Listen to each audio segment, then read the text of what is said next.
Have you ever wondered how close one Olympic dream came to turning into a life-threatening tragedy? When Riku Miura and Ryuichi Kihara stood on top of the podium at the 2026 Winter Olympics in Cortina, the world celebrated their historic achievement. Fans saw the smiles, the gold medals, and the unforgettable moment that crowned years of hard work. But almost no one knew what had happened behind the scenes. Hidden beneath that victory was a terrifying medical emergency that could have changed everything. At one point, the future of Team Riku and perhaps even Ryuichi Kihara's skating career hung in the balance. Standing between disaster and hope was one man who refused to leave his side, the team's experienced sports doctor. Today, we're uncovering the incredible story that most fans never saw, including the reactions from people around the world who were shocked when the truth finally came to light. Why did Japan's top figure skaters place so much trust in this doctor? What really happened after the cameras stopped rolling? And why do many believe that this unseen battle was every bit as remarkable as the performance that earned them Olympic glory? When I first learned the full story, I was genuinely stunned. Looking only at the medals doesn't even begin to reveal what these athletes endured.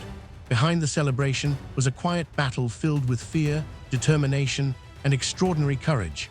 So let's go back to where this remarkable story truly began. March 2024, the World Figure Skating Championships in Montreal, Canada. Riku Miura and Ryuichi Kihara arrived with enormous expectations. As the reigning world champions, they were aiming to defend their title against the strongest pairs in the world. After the short program, everything seemed to be going according to plan. They were sitting in second place, well within striking distance of another world championship. But few people realized just how difficult the road to Montreal had already been. Earlier that season, Ryuichi Kihara had been diagnosed with a serious lower back injury known as spondylolysis. The condition forced him to miss the entire Grand Prix series, leaving many fans wondering if the pair would even return to world-class competition that year. Missing months of elite training is devastating for any athlete. In pair skating, where every movement depends on perfect timing and complete trust, losing that much preparation can be almost impossible to overcome. Simply qualifying for the World Championships under those circumstances was already an achievement. Competing for another world title seemed almost unbelievable, yet the greatest challenge was still waiting. Just minutes before the free skate, disaster struck. During the official 6-minute warm-up, Riku Miura attempted one of the pair's signature elements, a throw triple lutz. Something went horribly wrong. She crashed hard onto the ice and dislocated her left shoulder. The arena instantly fell silent. Medical staff rushed toward the ice while coaches and spectators watched in disbelief. A terrifying moment, it seemed impossible that she could continue. Later, Miura would reveal just how serious the injury was. She explained that she actually pushed her own shoulder back into place herself. Imagine the pain. Imagine knowing that in only a few minutes, you would have to perform one of the most demanding programs in the world while trying to ignore an injury that would send most people straight to the emergency room. The fear alone could have ended the performance before it even began. Every athlete dreams of competing on the biggest stage. Very few are asked to do it while fighting unbearable pain. The atmosphere inside the arena changed completely. Fans, coaches, officials, and fellow competitors all wondered the same thing. Would Team Riku be forced to withdraw, or could they somehow find the strength to continue?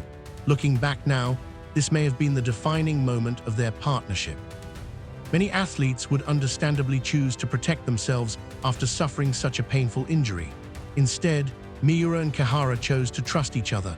Rather than allowing panic to take over, they leaned on the bond they had spent years building together. Sometimes greatness isn't measured by perfect performances. Sometimes it's revealed in the moments when everything seems to be falling apart. And for Team Riku, that moment had finally arrived. What happened next would leave the entire skating world in awe. Although Ryuichi Kihara was deeply disappointed to miss the medal ceremony, what weighed on his heart wasn't his own condition. According to coach Bruno Marcotte, Kihara kept thinking about something else entirely. He felt terrible that he hadn't been able to personally congratulate the new world champions, Diana Stellato-Dudek and Maxime Deschamps. Marcotte later shared that Kihara was genuinely saddened that he couldn't walk over to the Canadian pair after their victory. Instead, the coach told reporters that he wanted to congratulate the champions on behalf of Riku and Ryuichi. That small detail speaks volumes about Kihara's character. Even after collapsing and being rushed away for emergency treatment, his first concern wasn't himself. It was showing respect to the athletes who had just achieved the biggest victory of their careers. In moments of crisis, people often reveal who they truly are. Kihara's actions showed humility, sportsmanship, and compassion that reached far beyond the competition itself. Not surprisingly, the story quickly spread throughout the international skating community. One of the world's leading figure skating publications published a detailed report covering not only the final standings, but also Coach Marcotte's explanation of Kihara's sudden medical emergency. The fact that respected international media devoted significant attention to the incident showed just how seriously the skating world viewed what had happened. Social media soon followed. Fans noticed that Miura and Kihara were missing from the medal ceremony, and concern spread almost immediately. Messages poured in from around the world. "We hope they're okay. Please recover soon. Health comes first." For a brief moment, medals and scores became secondary. The skating community simply wanted to know whether the athletes they admired were safe. International Skating Union coverage and several skating news outlets continued updating fans on the pair's recovery in the days that followed. What made the global reaction especially interesting was the direction the conversation took. Many English-speaking skating fans weren't just discussing the performance itself. Instead, they began asking important questions. How had Japan's medical team responded so quickly? Who was responsible for making those life-saving decisions? How important are team doctors in elite figure skating, rather than focusing only on technical scores or judging? Fans began recognizing the professionals working quietly behind the scenes. In many ways, that may have been one of the most meaningful outcomes of the entire incident. The spotlight briefly shifted away from medals and toward the people whose job is to protect athletes when everything goes wrong. Looking back, this story reminds us that sports have always been about more than winning. The greatest moments are often found not in the final score, but in the human stories hidden beneath it. As powerful as the silver medal performance was, many fans around the world were equally inspired by the courage, teamwork, and professionalism displayed after the competition ended. But the emotional journey was far from over. When the crisis finally settled, another unforgettable moment unfolded. Late that night, after receiving emergency treatment and slowly regaining his strength, Ryuichi Kihara was finally able to see Riku Miura again. Hours had passed since she had watched her partner collapse. For much of that time, she had no idea how serious his condition might become. When they finally spoke, Miura said something that perfectly captured everything she had been feeling. "Thank you for staying alive." Just 6 simple words, yet those words carried the weight of an entire night filled with fear. Imagine watching your skating partner collapse only moments after completing one of the biggest performances of your career. Imagine seeing him placed on a stretcher and taken away while you could do nothing but wait. Now remember something else. Only hours earlier, Miura herself had dislocated her shoulder during the official warm-up. She was already enduring intense pain. Instead of celebrating a remarkable performance, she suddenly found herself worrying about whether her partner would be okay. It was an emotional burden almost impossible to imagine. Later, another important piece of the puzzle emerged. Kihara revealed that for nearly a year, he had occasionally experienced numbness in his hands after difficult training sessions. Sometimes he felt as though his body wasn't getting enough oxygen. At the time, he assumed it was simply because he hadn't fully regained his conditioning after recovering from his back injury. He pushed those warning signs aside and continued training.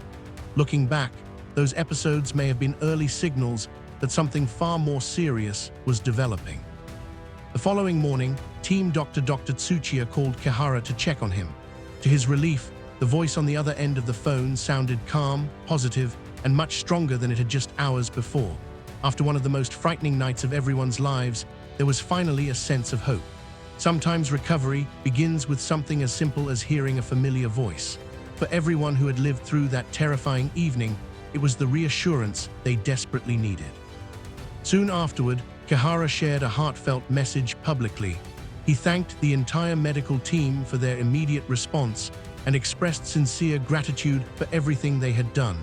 Holding the silver medal in his hands, he knew it represented far more than second place. It symbolized survival. Miura also updated fans about her shoulder injury. explaining that although the dislocation was less severe than a previous injury, doctors had recommended approximately 6 weeks of rest and rehabilitation. Despite everything they had endured, her message remained optimistic. She promised fans they would continue doing everything possible to prepare for the next season. There were no excuses, no complaints, only determination. That resilience would eventually become one of the defining qualities of Team Riku.